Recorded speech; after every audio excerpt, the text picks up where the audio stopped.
I hope that you can hear the robin song as it is talking to me on this Wednesday evening. The breeze has finally died down, and hopefully you can hear this just fine. This week, a few things that have popped up that were not planned. Last year we had a campfire on Holy Saturday as a vigil and as a time to come and offer what has been going on for us during the season of Lent. And this year, as we think about those dark emotions and how we have journeyed through the wood, I invite you, if you want to come have those stories laid before you and to receive those, to offer those. The forecast doesn't look fantastic, and we will do the best we can with a campfire on Saturday night. Hopefully it will be lit around 6:30. Then on Saturday morning at 11, we'll have our Easter morning service. And then, this is very, very, very unplanned and impromptu. There was a request made to maybe have an opportunity to gather for a meal on Sunday, Easter Sunday, specifically 4:30. Yes, you heard right, at 4:30.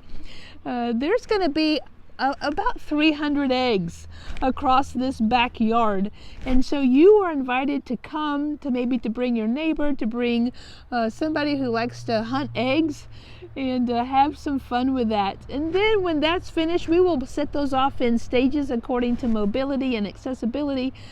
And then once all the eggs have been found, we will gather together and discover what is in those eggs and have some fun with that. And then we'll have a picnic.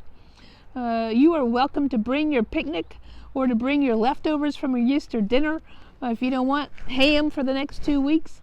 And around 5-ish, we will gather for a meal in all impromptu informalness that we can muster here and just have fun being with one another. So again, with these opportunities to connect, know that as I'm recording this right now, there are people gathered on Zoom. There are listening circles going on right now that our team of our congregational representatives and Craig Weaver, Jackie Henry, Lee Marshall, there'll be a scribe, Sharon Jensen or Pam Hodges or another, and they are opening up spaces for us to talk to one another and specifically for us to listen to one another. The topic is, we've been taught that, you have a steeple and you have walls, and then inside there are people. We are High Country United Church of Christ, and we will not change that name for a very long time. It's not coming up at all. And the question on the table is, even with our name, right, and the people that gather here are the church, and High Country UCC is the church, could we expand our welcome and our extravagance by possibly naming our campus?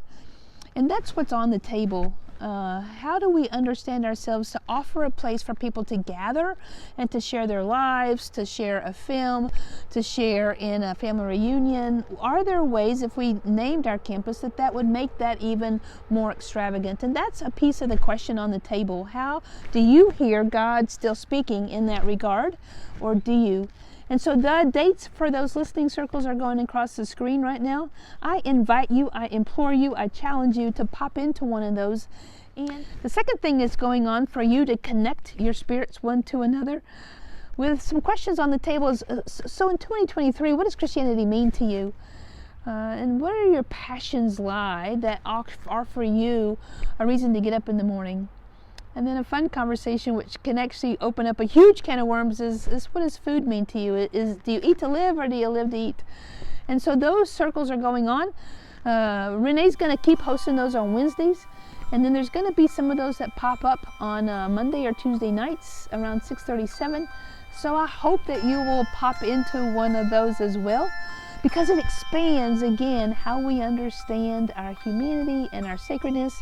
And I truly believe that it's a piece of how we hear God's voice, still and small or loud and roaring, in whatever capacity that might be. Until next week or the following, I look forward to seeing you then. Peace be with you.